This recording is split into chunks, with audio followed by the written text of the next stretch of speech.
ಪ್ರಪಂಚದಲ್ಲಿ ತುಂಬಾ ಮುಖ್ಯವಾದ ವಸ್ತು ಯಾವುದು? ಬಹಳ ಮುಖ್ಯವಾದ ವ್ಯಕ್ತಿ ಯಾರು?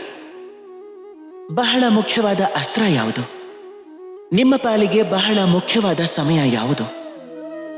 ಇಂಥ ಎಷ್ಟೋ ಪ್ರಶ್ನೆಗಳು ಮನಸ್ಸಿಗೆ ಬರುತ್ತೆ. ಇದಕ್ಕೆಲ್ಲ ಉತ್ತರ ಹುಡುಕೋದಕ್ಕೆ ನಾವು ಏನೇನೆಲ್ಲ ಮಾಡ್ತೀವಿ, ಎಲ್ಲಿಗೆಲ್ಲ ಹೋಗ್ತೀವಿ. ಆದ್ರೆ ಇದಕ್ಕೆಲ್ಲ ಉತ್ತರ ನಮ್ಮ ಹತ್ರನೇ ಇರುತ್ತೆ, ನಮ್ಮ ಪಕ್ಕದಲ್ಲೇ ಇರುತ್ತೆ. ಪ್ರಪಂಚದಲ್ಲಿ ತುಂಬಾ ಮುಖ್ಯವಾದ ವ್ಯಕ್ತಿ ಯಾರು ಅಂದ್ರೆ, ಈ ಸಮಯದಲ್ಲಿ ನಿಮ್ಮ ಜೊತೆ ಇರೋರು, ನಿಮ್ಮ ಪಕ್ಕದಲ್ಲಿರೋರು. ಬಹಳ ಮುಖ್ಯವಾದ ಅಸ್ತ್ರ ಯಾವುದು ಅಂದ್ರೆ, ಈಗ ನಿಮ್ಮ ಹತ್ರ ಇರೋದು. ನಿಮ್ಮ ಹತ್ರ ಇರೋ ತುಂಬಾ ಮುಖ್ಯವಾದ ವಸ್ತು ಯಾವುದು ಅಂದ್ರೆ, ನಿಮ್ಮ ಕೈಯಲ್ಲಿರೋದು. ಬಹಳ ಮುಖ್ಯವಾದ ನಿಧಿ ಯಾವುದು ಅಂದ್ರೆ, ಈ ಸಮಯದಲ್ಲಿ ನಿಮ್ಮ ಪಾಲಾಗಿರೋದು.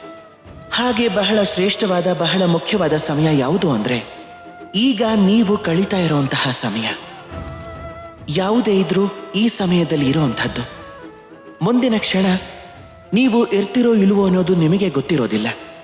ಹೀಗಿರುವಾಗ ಯಾವುದೋ ವಸ್ತು, ಯಾವುದೋ ವ್ಯಕ್ತಿ, ಯಾವುದೋ ಹಣದ ಬಗ್ಗೆ ಮಾತಾಡಿ ಏನ್ ಪ್ರಯೋಜನ? ಜೀವನ ಅನ್ನೋದಿದ್ರೆ ಅದು ಈ ಕ್ಷಣದಲ್ಲಿ ಮಾತ್ರ, ವರ್ತಮಾನದಲ್ಲಿ. ಇನ್ನು ಮೆಕ್ಕಿದ್ದೆಲ್ಲ ಕೇವಲ ಯೋಚನೆ, ಕಲ್ಪನೆ ಅಷ್ಟೆ. ಅದಕ್ಕೆ ಈ ಕ್ಷಣವನ್ನ ಅನುಭವಿಸಿ, ಆಗ ಆನಂದ ತುಂಬ ಹೋಗುತ್ತೆ. ಬನ್ನಿ ನನ್ನ ಜೊತೆ